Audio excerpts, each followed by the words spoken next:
Šoreiz ziņas par vēlēšanām no visai eksotiskās un mums tik tālās Afganistānas Latvijas kāra personiskāk, jo vēlēšana laikā tika ievainoti 2 Latvijas kontingenta karavīri, un vispār jau jūs arī no šīs sižeta sapratāt, ka drošības jautājums bija viens no galvenajiem un būtiskākajiem, kā šis vēlēšanas notiks, un bija, diemžēl, arī citi upuri, tā kā nemierīgi jau bija arī joprojām.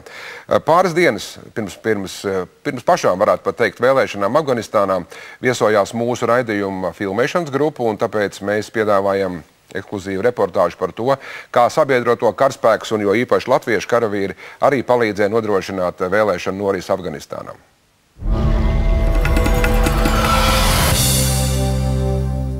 Ārēji vēlēšanu laiks lielākajā daļā valstu izskatās līdzīgi. Afganistānas pilsētu ielās teju vai katra siena, staps un māja aplīmēta ar plakātiem. Ielās pirms vēlēšanām aģitēja īpaši sparīgi, jo ņemot vērā, ka televīzijas un radio te gandrīz vai nav, un arī lasīt vairums neprot, plakāti un skaļruņos izkliegti uzsaukumi ir labākais uzmanības pievēršanas veids. Ņemot vērā sieviešu teju nekādu lomu sabiedrībā, pārsteidzoši no cik daudziem plakātiem raugās tieši sievietes. Tas gan nav tāpēc, ka būtu izaugusi jauna politiķu paudze, vienkārši sieviešu skaits parlamentā noteikts ar kvotām. No 249 deputātu vietām 68 rezervētas daļā dzimumu pārstāvēm. Taču vēlēšanas Afganistānā ir īpašas. Tālibu vārdarbība, vietējo līderu personiskās intereses un iespējamā rezultātu viltošana satrauc iedzīvotājus visā Afganistānā. Arī Fārjābas provincei, Meimenas pilsētā, kur dienē vairums latviešu karavīru. Viens no viņu uzdevumiem pirms vēlēšanām bija uzklausīt vietējo domas. Ar jautājumiem uzdodot viņiem, tad viņi atbild, citi iesim, citi mēs nezinām, ka tāda ir. Jo tur tā reģistrācija bija problēma, ka pārsvarā reģistrācija notika vairāk tiesu pilsētās un tajā apkārtnē tūmā un ārpus pilsētas, kur nevarēja braukt un vairāk, kuri kontrolē nemiernieki, tur arī reģistrācija nenotiek. Tad tie cilvēki, kuri nav pieregistrējušies, nevarēs vēlēt. Galvenokārt jau, kas viņiem nosaka, ir tas dzimtas tie vecākie. Viņiem jau saka, ko darīt, ko nedarīt. Jo nav tā, ka mums, teiksim, tik liela tā demokrātija, ka katrs pats pa sevi. Viņiem ir tomēr tie dzimtas vecākie, kas viņiem saka arī par ko vēlēt un ko nevēlēt.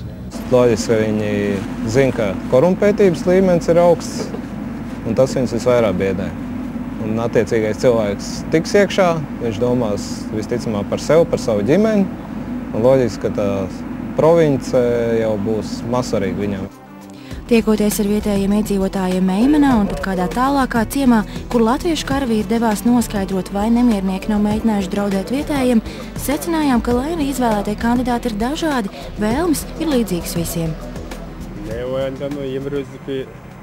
Es cenšos sameklēt cilvēku, kurš ir godīgs, kurš domā par afgāņiem un viņu nākotni. Savu balsi atdošu tādam, kas domā arī par sievietēm un bērniem un mūsu ciema problēmām. Es nedomāju, ka pēc vēlēšanām kaut kas mainīsies, taču mēs ceram, ja piedalīsimies vēlēšanās, tad Afganistāna un tās cilvēki piedzīvos labākus laikus. Es domāju, ka pēc vēlēšanām būs pārmaiņas, ka afgāņiem būs darbs, jo šobrīd Afganistānā daudz ir bez darba. Mēs ceram, ka Afganistānā reiz varētu būt mieras un drošība uzlabosies. Par drošību vēlēšanu laikā vismaz Meimenā būtiski manāmi satraukumi gan nebija. Vēlēšanas ir izaicinājums, bet es domāju, ka ar drošību viss būs kārtībā. Sadarbojoties starptautiskajiem drošības spēkiem un mūsu armijai, vēlēšanas tiks nodrošinātas. Nu gluži tik gludi gan negāja. Salīdzinoši ar iepriekšējām vēlēšanām daudz balsošanas iecirkņu durvis šoreiz tā arī palika slēgtas, nespējot garantēt vajadzīgo drošību, lai gan par to kopumā rūpējās vairāk nekā 400 000 karavīru. No tiem vairāk nekā puse Afganistānas armija un policija.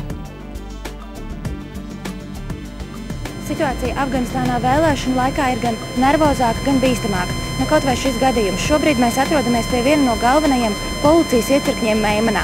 Saņemtā informācija liecina, ka policijas iecirknī iekšpusē telpās ir ievietota bumba. Šobrīd tur atrodas latviešu puiši kopā ar saviem norvēģu kolēģiem, lai pārliecinātos, vai tā ir taisnība vai nē. Sprāgstvielas Meimenas policijas iecirknī patiešām arī bija, un visticamāk tika gatavotas tieši vēlēšanām. Šajā gadījumā bumbu gan izdevās neutralizēt, taču, diemžēl, balsošanas dienā sprādzienu nogranda daudz vietā Afganistānā. Šoreiz atšķirībā no iepriekšējām vēlēšanām starptautiskie spēki balsošanas organizācijas un apsardzes grožus atdeva afgāņu armijas un politiķu rokās, paši cenšoties turēties pa gabalu, bet būdami gatavi palīdzēt. Jā, mēs esam mazliet tā kā malā. Mēs varbūt mēģinam netieši norādīt vai palīdzēt, kādā veidā pareizāk organizēt, mūsu izpratnē, kā pareizāk organizēt šos pasākumus. Bet pamatā organizē gan drošību, gan arī pašu vēlēšanu norisi kā tādu vietējie. Turklāt sabiedroto taktika vēlēšanu laikā bija visai neparasta. Mērķis – nemiernieku uzmanības novēršana. Šajās operācijās Meimanas apkārtnē piedalījās arī latviešu karavīri. Mēs varbūt agresīvāk darbojamies dotā brīdī, lai izsautu viņu reakciju mūsu virzienā un lai, samazinātu to iespēju, ka viņi darbosies vēlāk. Lai gan nemierniekiem tomēr izdevās sarīkot uzbrukumus visā Afganistānā, paņemot cilvēku dzīvības, par panākumu te uzskatāms pat fakts, ka vēlēšanas ir notikušas. Vai panākumus solīs arī jaunā valdība, radīs laiks. Viss sāksies 8. oktobrī, kad tiks paziņoti provizoriskie vēlēšanu rezultāti.